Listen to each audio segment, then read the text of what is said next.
आज जो आपल्यासमोर विषय आणत आहे तो हाच आहे की गडचिरोलीमध्ये एका टायगर कॉरिडॉरमध्ये मायनिंगसाठी परवाने दिले जात आहेत. आम्हाला सगळ्यांना माहिती आहे, आपल्याला देखील माहिती आहे की मायनिंग हे अनेकदा जंगलांमध्येच होतं, जंगलाच्या आसपासच्या परिसरात होतं. तिथे ही जी एक नॅचरल वेल्थ असते, नॅचरल रिसोर्स असतात, त्या आजूबाजूच्या परिसरात असतात. पण हे जे चाललेलं आहे, हा प्रकार जो चाललेला आहे तो एवढा भयानक चाललेला आहे आणि राज्य सरकार आणि केंद्र सरकारमध्ये कसा ताळमेळ नाही आहे, कशी सांगड घातली जात नाही आहे, कशी एकामेकांच्या परवानग्यांसाठी पण थांबत नाही आहेत, एखाद्या उद्योगपत्यांना देण्यासाठी कशी ही रेस लागलेली आहे, ह्याची क्रोनॉलॉजी आपण समजून घेणं गरजेचं आहे. आपण पाहिलं असेल, अरावलीबद्दल तर विषय घेतलेलाच आहे. तिकडच्या स्थानिक जनतेने रस्त्यावर उतरून आंदोलन केलं, चिपको आंदोलनसारखं आंदोलन केलं. महिला असतील, पुरुष असतील, लहान मुलं असतील, वयोवृद्ध असतील, सगळे उतरले आणि त्याच्यासाठी आंदोलन केलं. अरावली वाचवण्याचा प्रयत्न केला आणि सरकारला त्या निर्णयावर मागे जायला लागलं. अंदमानबद्दल तर चर्चा जोरात सुरू आहे. अंदमान नष्ट झालं, तिकडची जी एक नैसर्गिक संपत्ती ती नष्ट झाली, तर काय राहणार नेमकं त्या बेटांवर, हा देखील एक प्रश्न उपस्थित होतो. मागच्याच महिन्यामध्ये नाही तर त्याच्या थोड्या आधी म्हणजे मे आणि एप्रिलच्या महिन्यामध्ये चंद्रपूर इथे लोहार डोंगरी नावाची एक माईन उघडणार होते. तीही ताडोबा आणि अजून एका टायगर रिझर्वच्या बरोबर टायगर कॉरिडॉरमध्ये होती. मी तो विषय अधिवेशनात घेतला. तिथे बंडू धोत्रे यांचे मित्र ते उपोषणाला बसले आणि सरकारला त्याच्यावर मागे जायला लागलं. पण गडचिरोलीमधला विषय एवढ्यासाठी महत्त्वाचा होतो कारण तिकडचे जास्ती करून जे प्रकल्प असतील ते तेवढे मीडियाच्या लाईमलाईटमध्ये किंवा राजकीय पक्षांच्या लाईमलाईटमध्ये येत नाहीत. आणि आता जर आपण पाहिलं तर गडचिरोलीमध्ये जी गावं आहेत, हेद्री आहे, बांदे आहे, परसलगोंडी आहे आणि राऊंड परसलगोंडी आहे, तिथे ताडोबा इंद्रावती टायगर कॉरिडॉर मध्ये हे मायनिंगचं प्रोजेक्ट लॉईड्स कंपनीला दिलं जात आहे. हे कुठच्या कंपनीला दिलं जात आहे, देणं घेणं नाही, त्यांचा तो अधिकार आहे कुठेही घेण्याचा. पण ज्या प्रकारे दिलं जात आहे आणि जिथे दिलं जात आहे त्याला स्थानिक जनतेचं, पर्यावरणवाद्यांचं, जे कोणी लॉजिकल विचार करतात ह्यांचा आणि आमचा सर्वांचा विरोध आहे. ह्याचं कारण एकच आहे, कारण हे जे पूर्ण माईन दिली जात आहे ती बरोबर प्रोटेक्टेड टायगर कॉरिडॉरमध्ये दिली जात आहे. पण गंमत अशी आहे की एका बाजूला केंद्र सरकार, एका बाजूला केंद्रीय जे खातं आहे ते सांगतं की हे टायगर कॉरिडॉर आहे. जे नॅशनल टायगर कॉन्झर्वेशन अथॉरिटी आहे त्यांचं म्हणणं पण हेच आहे की 32 टायगर कॉरिडॉर्स आपले देशातले आणि बाकी सगळीकडे जिथून जिथून टायगर मुव्हमेंट असते किंवा वाईल्ड लाईफ मुव्हमेंट असते त्याला डीम्ड टायगर कॉरिडॉर हे आपण असंच समजतो. पण आता तुम्ही बघा, गंमत अशी झाली आहे, हे डीम टायगर कॉरिडॉर किंवा टायगर कॉरिडॉरची जी अट आहे ती डायल्यूट करण्यासाठी मागच्या वर्षी म्हणजे 17 एप्रिल 2025 रोजी state board of wild life जो आहे आपल्याकडचा राज्यातला, त्याचे अध्यक्ष मुख्यमंत्री असतात आणि बाकीचे जे मेंबर्स आहेत, मग त्याच्यात काही टेक्निकल मेंबर्स असतात, काही NGO असतात, काही फॉरेस्ट डिपार्टमेंटचे लोक असतात. त्यांनी 17 एप्रिलच्या दिवशी निर्णय घेतला की आपल्या राज्यातले सगळे टायगर कॉरिडॉर्स किंवा हे डीम टायगर कॉरिडॉर्स डायल्यूट करून टाका. इथे तुम्ही लायसन्स देऊ शकता, परवाने देऊ शकता. कशासाठी? तर खणींसाठी, मायनिंगसाठी लायसन्स देऊ शकता. ह्याच निर्णयाच्या विरुद्ध मागच्या जूनमध्ये म्हणजे 2025च्या जूनमध्ये एक PIL झाली कोर्टात. त्या PILची अखेरची सुनावणी 12 फेब्रुवारी 2026 मध्ये झाली आणि तेव्हापासून आत्तापर्यंत रिझर्व्ह फॉर ऑर्डर आहे. म्हणजे फेब्रुवारी, मार्च, एप्रिल, मे, जून 5 महिने रिझर्व्ह फॉर ऑर्डर आहे. असो, रिझर्व्ह फॉर ऑर्डर असल्यानंतर देखील आपण पाहिलं असेल एखादा विषय जेव्हा रिझर्व्ह फॉर ऑर्डर असतो त्याचा अर्थ हाच असतो की हे सबज्युडिस असतो. सबज्युडिस असताना देखील ह्या 28 तारखेला म्हणजे 28 एप्रिल 2026ला PCCF श्रीनिवास रेड्डी नावाचे आहेत, प्रिन्सिपल कॉन्झर्वेटर ऑफ फॉरेस्ट, त्यांनी पत्र दिलेलं आहे किंवा कारण त्यांना अर्थात विचारलं गेलं की ही जमीन आपण मायनिंगसाठी देऊ शकतो का. हे त्यांचं पत्र आहे 28/4/2026. ह्याच PCCFच्या पत्रामध्ये जे त्यांनी ॲडिशनल सेक्रेटरी फॉरेस्टनं दिलेलं आहे त्याच्यात त्यांनी सांगितलं आहे की आफ्टर एक्झामिनिंग द प्रोव्हिजन्स वगैरे जी काही तांत्रिक भाषा असते ती सगळं करून त्यांनी सांगितलेलं आहे की हा डीम टायगर कॉरिडॉरमध्ये येत आहे आणि ह्याच्यासाठी आपल्याला नॅशनल टायगर अथॉरिटी आणि नॅशनल बोर्ड ऑफ वाईल्ड लाईफकडे जायला लागेल. हे ह्या 28 तारखेच्या पत्रामध्ये दिलेलं आहे. 28 एप्रिल. आता हे झालं तरी सरकारला घाई लागली होती. बरं, हे पण सरकारला माहिती आहे की जर हा सगळा जो प्रकल्प आहे किंवा हे जे सगळा हा जो प्रस्ताव आहे तो केंद्राकडे गेला, कदाचित उशीर येऊ शकतो, कदाचित नाकारला जाऊ शकतो. कारण हा ताडोबा आणि इंद्रावती जे 2 टायगर रिझर्व आहेत त्याच्या कॉरिडॉरमध्ये, परत ताडोबा म्हणजे आपण जगाला सांगतो की जर तुम्हाला हमखास वाघ बघायचा असेल तर ताडोब्यामध्ये या. महाराष्ट्रातलं आमचं पर्यटन बघा, आमचं पर्यावरण बघा, आमचे वाघ बघा. कुठे जायला सांगतो आपण? ताडोब्यामध्ये. हेच बरोबर 13/5/2026चं पत्र आहे. ह्याच PCCFचं, ज्यांनी आता लिहिलेलं आहे चीफ कॉन्झर्वेटर फॉरेस्ट यांना गडचिरोली सर्कलच्या, की हे सगळं ठीक आहे, मी आधी पत्र लिहिलं होतं, पण एखादा रिपोर्ट असा येतो, it has also been reported that the project area does not fall within tiger corridors delineated in NTCA's tiger population report. म्हणजे काय? तर म्हणजे जो एप्रिलमधलं पत्र आहे त्यालाच विरोधाभास म्हणजे हे पत्र येतं आणि ह्या पत्रामध्ये सांगितलं जातं की कुठचं तरी ह्यांनी रिपोर्ट पाहिलेला आहे ह्याच PCCFनी की आता ते टायगर कॉरिडॉर नाही आहे.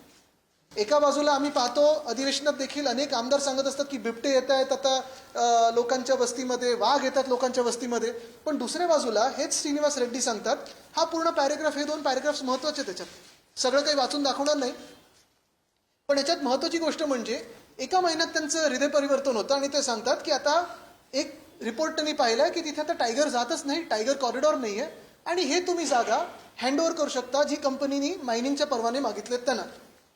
आणि मग सगळ्यात धक्कादायक गोष्ट म्हणजे त्याच महिन्याच्या 21 तारखेला त्यांनी एक पत्र दिलेलं आहे की आधीचं जे पत्र आहे म्हणजे 28 एप्रिलचं जे पत्र, ज्याच्यात त्यांनी सांगितलं होतं की हा टायगर कॉरिडॉर आहे, एक्झामिन करायला लागेल, केंद्र सरकारकडे पाठवायला लागेल, त्याच्यात त्यांनी पत्र मस्त देऊन टाकलेलं आहे 21 मे 2026चं.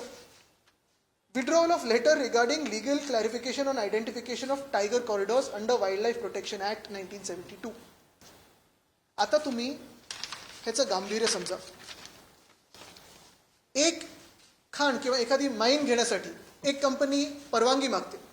ती परवानगी ऑफकोर्स जसं की प्रोसेस आहे ती स्टेट बोर्ड ऑफ वाईल्ड लाईफकडे जाते. State board of wild life मागच्या वर्षीच्या एप्रिलमध्ये सांगतं की नाही, आता सगळे जे काही टायगर कॉरिडॉर्स आहेत ते आपण रेकग्नाईज करायचेच नाहीत, ओळखायचेच नाहीत, ते रद्द झालेले आहेत, आपण आपल्या प्रथेप्रमाणे जायचं किंवा आपली नवीन एक प्रथा आपण इथे सुरू करूया आणि तुम्ही कोणालाही जमीन देऊ शकता. जेव्हा PCCFनं विचारलं जातं, ज्यांची जबाबदारी आहे सगळे जी जंगलं आहेत किंवा झाडं वनं हे सगळं वाचवण्याची, ते सांगतात नाही, तुम्हाला केंद्राकडे जायलाच लागेल, कारण ती प्रथा आहे.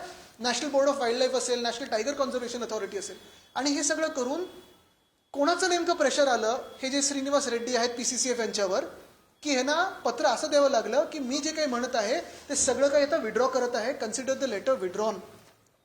ही किती मोठी गोष्ट आहे. म्हणजे आता शहरांमध्ये जर पाहिलं तर नागपूरमध्ये अजनीवन कापायच्या मागेत, पुण्यात वेताळ टेकडी कापायच्या मागेत, ठाण्यामध्ये येऊरच्या जंगलाच्या मागे लागलेत, मुंबईमध्ये कांदळवनाच्या मागे लागलेले आहेत. आता शहरातली जंगलं तर सोडाच, जंगलातली किंवा जे प्रोटेक्टेड एरियाज आहेत, वाईल्ड लाईफ प्रोटेक्शन ॲक्ट सारखा गंभीर कायदा देखील मोडून हे सरकार कोणाचं बनत आहे, जनतेचं नाहीच. इकडे मी अजून एक ऐकलं की जे आदिवासी बांधव राहतात इथे, त्यांचं देखील हिअरिंग थातूर मातूर काहीतरी घेतलं आणि ते 150 किलोमीटर लांब घेतलं. मग नेमकं हे सरकार कोणाचं आहे?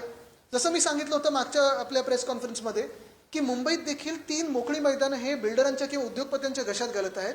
आता जंगलं देखील उद्योगपत्यांच्या घशात घालायला लागलेत. म्हणजे हे बिल्डर कॉन्ट्रॅक्टर सूटबूटचं सरकार आहे हे स्पष्ट झालेलं आहे.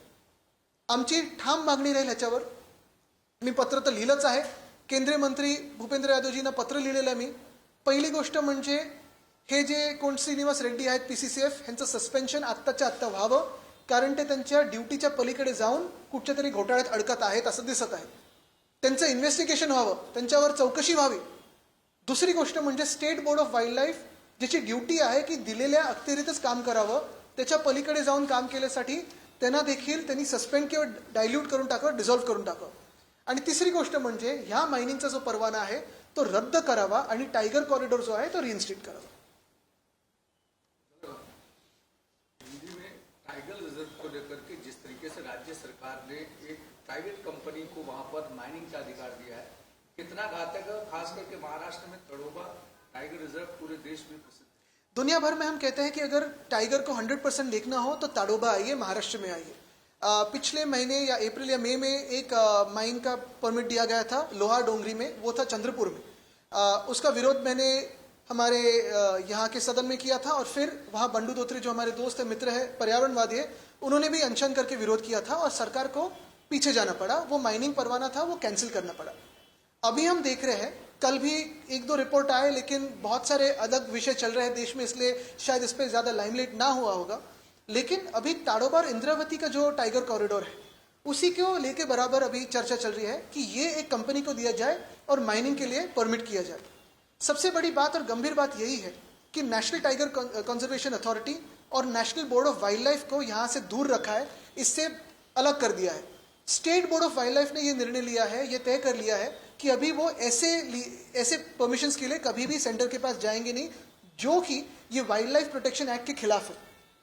अगर केंद्र सरकार चाहती है तो यहाँ भी वो जो रेड्डी है, श्रीनिवास रेड्डी PCCF, उन पे कार्रवाई कर सकते हैं, ये माइनिंग की परमिशन रद्द कर सकते हैं और टाइगर कॉरिडोर बचा सकते हैं। ऐसा खत मैंने लिखा है। एक सवाल इससे This week we are celebrating Environment Day, and at the same time we are hearing about this. How are you going to challenge it, and what do you think is the intention of the government behind contradictory statements or the reports that we are seeing? I think the BJP regime celebrating or even observing World Environment Day is a farce by itself. You see controversies all over India with regards to environment, be it with the mining permits in Aravalli, or be it the proposed destruction of Andamans, or cities like Mumbai, Pune, Thane, Nashik, Nagpur not being spared of environmental destruction. Now the government is also looking at destroying tiger corridors. The one I'm speaking about is here, where the current government is wanting to give a mining permit in Gadchiroli, in the villages of Hedri, Pandhe, Parsalgondi, Round Parsalgondi, in the Tadoba Indravati tiger corridor. What is more shocking is all the letters of the PCCF are contradictory. In one letter, the PCCF states that there is a tiger corridor or a deemed tiger corridor, and the government has to refer this matter for permission to the National Board of Wildlife and the National Tiger Conservation Authority.